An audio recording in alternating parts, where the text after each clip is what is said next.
Écoute ce que c'est Dieu nous dit ce matin. Il nous dit ce matin dans ce thème, libère-toi. Libère-toi. C'est un ordre. Nous sommes dans le livre de Nombres, chapitre 14. Le premier verset jusqu'au 4e verset. Quand Dieu te dit libère-toi, c'est-à-dire il connaît la possibilité qu'il t'a déjà donné de se libérer. Dieu ne peut pas te demander ce qui est impossible à toi.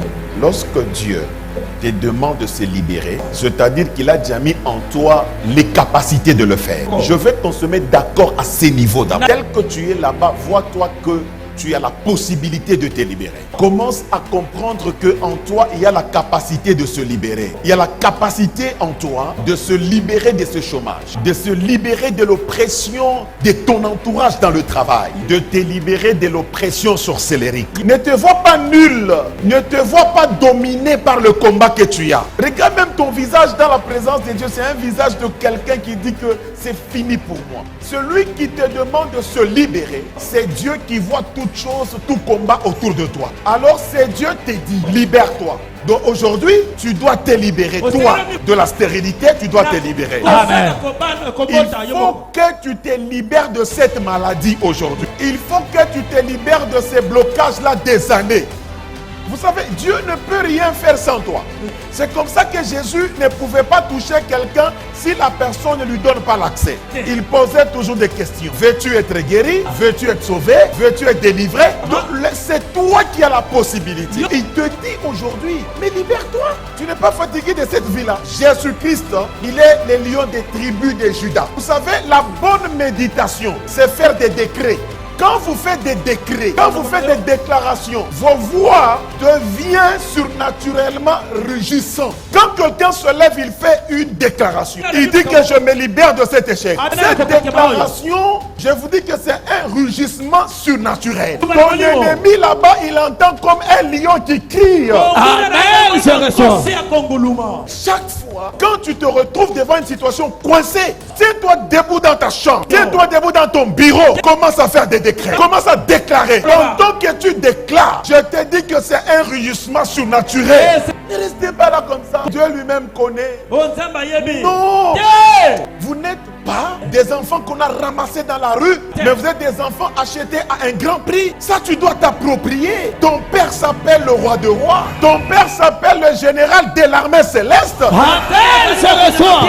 Ton père s'appelle celui qui appelle à l'existence les choses qui n'existent pas. Amen, je reçois. Ton père s'appelle celui qui déchire des paroles des hommes. Amen, je reçois.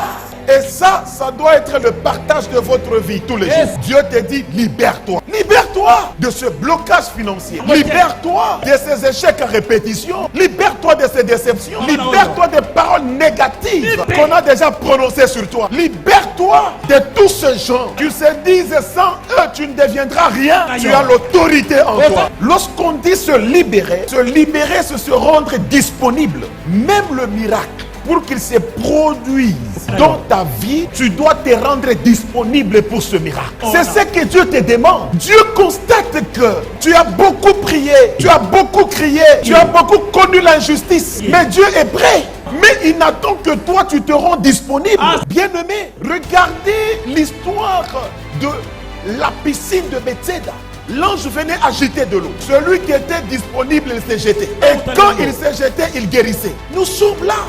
L'onction agit, les témoignages, vous les entendez dans tous ces camps. Ce n'est pas le prophète qui viendra entrer en toi. C'est toi qui dois se disponibiliser par ta manière de dire Amen, par ta manière de recevoir, Amen, par ta manière de se préparer. Ta prière, Dieu l'entend, mais Dieu attend que tu te rends disponible pour qu'ils amorcent son action. Le boiteux qui était devant le temple, la belle, il regardait les deux disciples qui montaient avec un regard différent des autres. La Bible dit il regardait, entendant de recevoir, il s'était disponibilisé et il a reçu. Tu peux devenir millionnaire aujourd'hui si tu le veux. Les décisions qui ont été prises contre toi peuvent changer aujourd'hui. Pour que tu arrives à te libérer, la première des choses, Tu dois être conscient de ton état. Tu dois savoir qui suis-je, je suis dans quel état. Est-ce que cet état ici, est-ce qu'il convient à mon identité? D'abord la prise de conscience. Est-ce que cette vie, est-ce qu'elle me convient? Ne prie pas pour prier, ne vis pas pour vivre. Tu ne peux pas te libérer si tu ne sais pas que tu es lié. Si tu comprends ces choses, en ce moment-là, tu prendras des dispositions pour te libérer. Si tu fais la prise de conscience, au deuxième étape, tu vas refuser l'état. Tu vas dire je refuse. Ça ce n'est pas moi. Ça ce n'est pas pour moi. Ça doit terminer. Yes. Ça je dois me libérer. Amen. Ça je dois mettre fin. Yes. Dieu dit à Israël, je vous donne Canaan. Dieu dit, je vous donne Canaan. C'est lui qui a dit, ce n'est pas un homme, c'est Dieu. Pendant que Dieu a donné Canaan, Dieu savait qu'il y avait des géants là-dedans. Dieu n'a pas parlé des géants. Dieu présente seulement le miel et le lait. Wow. Il dit, ce pays-là, où coule le lait et le miel, je vous les donne. Dieu n'a pas décrit les géants qui étaient dedans. On envoie les gens à l'exploration. Ils étaient au nombre de 12. Écoutez les 10 qui sont rentrés. Ils disent, non, on ne peut pas risquer. Il y a des géants. Comment est-ce que tu peux te libérer? Dieu te dit autre chose, mais toi tu t'accroches à ce que tes yeux te montrent. Le problème dans nos églises aujourd'hui, ce n'est pas le problème du diable, c'est le problème du leadership auquel nous sommes exposés. Si aujourd'hui vos leaders dans les églises, ils font ce que vous appelez les maquiona, c'est-à-dire que vos leaders, eux-mêmes, ils ne peuvent pas vous dire un jour que Dieu est capable de faire. Chaque fois, ils vont vous présenter que l'impossibilité. C'est comme ça aujourd'hui, ce sont les leaders qui combattent le vrai réveil. Aujourd'hui, c'est la folie lorsque quelqu'un, vous lui dites que cette bouteille d'huile d'onction va résoudre les infections, les surinfections que nous avons connues ici. Mais un pasteur ne va pas t'encourager.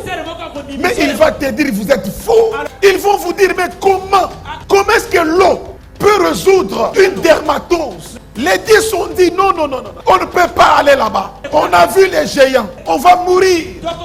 Ils décourageaient les autres. N'écoutez pas des choses qui ne concourent pas à votre vision. Il faut même savoir avec qui marcher, avec qui partager. Il faut être à côté des gens qui peuvent vous dire que ça va aller, qui peuvent vous dire que c'est possible, qui peuvent vous dire que tu n'es pas n'importe qui peuvent élever votre vision. Les 2 sont rentrés. Ils ont dit non, ça c'est notre pays. Bien qu'il y a des géants, nous devons entrer là-bas. Bien-aimé, ne fuis pas le combat de là où tu es. Reste là, continue à te battre. C'est là que ton nom va s'agrandir. Vous savez, pour arriver à se libérer, au-delà de refuser votre état, il faut briser la peur. Écoute, aujourd'hui si tu es vivant, c'est à cause de ces dieux. La peur aujourd'hui veut te faire oublier ça. Tu penses qu'à cause de l'oppression, des intimidations, tu penses que Dieu ne peut plus faire. Brise la peur. Sois courageux, sois audacieux. Reste attaché à ces dieux. Depuis que j'ai connu ces dieux, il n'a jamais échoué.